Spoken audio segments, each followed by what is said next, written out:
ඒ උඹලා උඹගේ සන්නස්ගලගේ ඉන්ටර්විව් එක බැල ඒ සන්නස්ගල මාර්ගය හරියනේ බං. හරි බලමු කවුද වැඩිපුරම දුර චූ කරන්නේ. රැට බීලා හැම ආවම චූ දාන්නේ මේ බිත්ති අත් දෙක තියලා.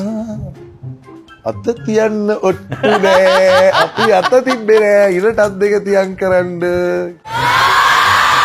ආයිබෝන් අනුරාධපුර නගරේ. ආයිබෝන් රත්නපුර නගරේ. හුකා බල පිටිය කියලා නේ උඹලා දාලා තියෙන්නේ කියලා. දැන් මාතරදී මේ කෙල්ලෙක්ගෙන් ගුටි කෑවා. ඊයා. සුදර්ශී ක්ලාස් එක ළඟ. එළියේ මහපාරේ මිඩ්ලන්ඩ් හෝටලේ ඉස්සරහ තමයි ක්ලාස් එක තියෙන්නේ. කීපාරක් යෝධයක් ඔතට තේරෙන්නේ නැද්ද කියලා මෙහෙමනේ අර යන්නේ අර පොත් ඒ ටික මෙහෙම නම් ගැහුවා. හැරිලා කුඩේනේ අර මෙහෙම නවල තියෙන්නේ. ඔයක වැදුණා මෙතන තොල පැලුණා. පෙන්සල් පෑන් ගාලු පාර සේරම. අම්මා YouTube live එකක් ගිහලා ගුටි කෑවා වගේ නේද? මේක කෙලුණාට පස්සේ ඉස්සරහින් මේ බ්ලේඩ් එකෙන් චකස් ගාලා කපා ගත්තා. ඒක බැන්ද නම් මට කෙලවෙනවා ගමේ වාහයට කන්න දීදී ළමයි ඉස්කෝලේ දදා මම ඉන්න ගමේ වාහලත් එක්ක. මොන මගලේ නළුවෙක් වෙන්න වෙන්නේ නැහැ නම් මේම. ඒ ඇහුණයි අර සොයිසයි කෙලිගෙත් පුක බල පීදිලා කියන්නේ.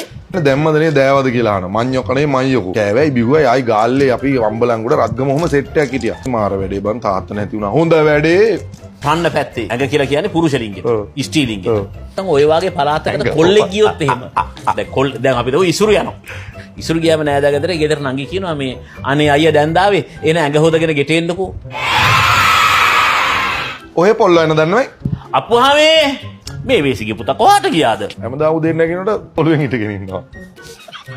පිටලින් වලින් නාදි පරිස්සම් වෙන්න. පරිස්සම් වෙන්න. මම ජීවිතේට බයිසිකල් පැදලන හෙල්මට් නැතුව. නෑනේ. හරි සතුටුයි. සර් මාතරබත් කඩේ ප්‍රෝග්‍රෑම් එකේ හරියටම ඇනලයිස් කරලා ඩවුන් සවුත් කොච්චර එල්ලලා ඉන්නවද බලන්න. කොටි දතකුත් තියෙනවනේ. කොටි දතක් තියෙනවා, ගජමුතු තියෙනවා, රුද්‍රාක්ෂ තියෙනවා, මේ හග්ගෙඩි තියෙනවා, ඇද්දලා තියෙනවා. ඇට දෙකක් තියෙනවා. මෙතන.